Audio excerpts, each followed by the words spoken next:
जय श्री कृष्ण। आज जानकारी लेकर आए हैं कि नवरात्रि में जब अष्टमी आती है तो इस अष्टमी का क्या महत्व है। वैसे तो हर महीने में अष्टमी का अपना महत्व होता है। अष्टमी को आप साधना उठा सकते हो, एक दिन की अष्टमी को आप अपनी कुलदेवी कुलदेवता के लिए कुछ भी प्रयोग कर सकते हो। अष्टमी का बहुत महत्व होता है। नवरात्रि की अष्टमी आपको कैसे मनानी है, बहुत ही सरल और छोटे से वीडियो में आज हम आपको बताते हैं। अष्टमी के दिन आपको अपने देवी देवता को प्रसन्न करने के लिए, आपकी कुलदेवी कुलदेवता को प्रसन्न करने के लिए एक व्यक्तिगत यानी कि गुप्त रूप से पूजन करना होता है, जिसमें हमने कई बार बताया है कि आपको सबसे महत्वपूर्ण होता है उस दिन नारियल फोड़ना, अष्टमी के दिन अपने मंदिर में। और उस नारियल को घर के ही लोग आपस में खाते हैं, ये किसी और को नहीं खिलाया जाता, पहली बात। दूसरी बात, अष्टमी के दिन आप क्या कर सकते हैं, आप अष्टमी के दिन पे जैसे आप पूरी, खीर और भजी बनाते हैं, इस प्रकार का जो प्रसाद होता है ये प्रसाद आप बना सकते हो और अपने मंदिर में भोग लगा सकते हो।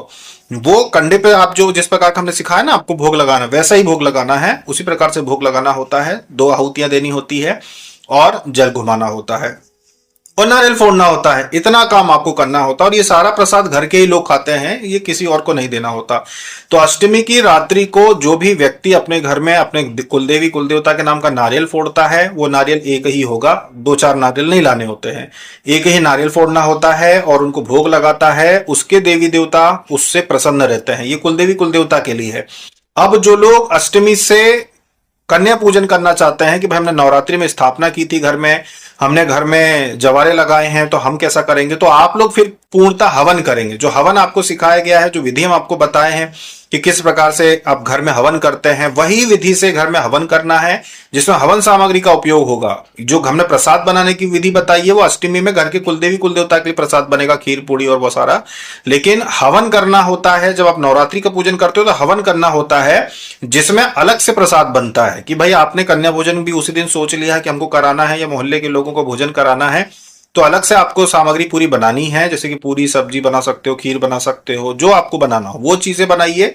उनका फिर आप अलग से भोग लगाते हैं अपने घर में, अगर नवरात्रि के अपने जवारे लगाए हैं तो, और फिर उसी को फिर कन्या भोजन में आप प्रसाद उपयोग कर सकते हैं।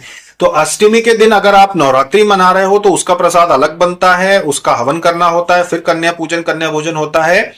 और अगर आप लोग अष्टमी के दिन कुलदेवी कुलदेवता के लिए कुछ करना चाहते हैं तो कुलदेवी कुलदेवता का प्रसाद अलग से बनता है, जो फीका बनता है, जिसमें नमक उपयोग नहीं करते और उसमें सब्जी की आवश्यकता नहीं होती। पूरी, खीर और भजिए फीके बनते हैं और चढ़ा के, और फिर आप घर के लोग उसको प्रसाद रूप में ग्रहण करते हैं। तो इस प्रकार से अष्टमी का जो दिन होता है आपको अभी मनाना है।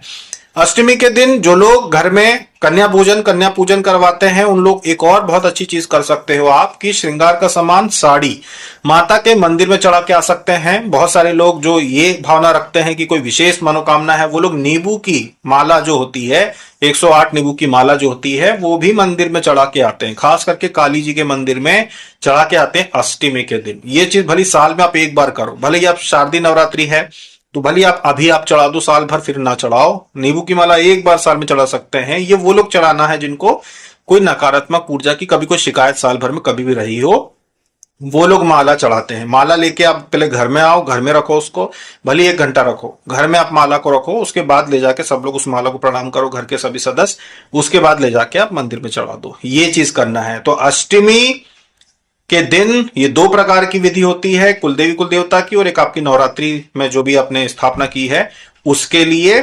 ये आप अपने घर में कर सकते हैं। तो ये थी जानकारी अष्टमी के ऊपर। और भी अगर आपको किसी विषय पर जानकारी चाहिए तो हमें मैसेज कर सकते हैं व्हाट्सएप पे। फिर मिलते हैं अगले वीडियो में। जय श्री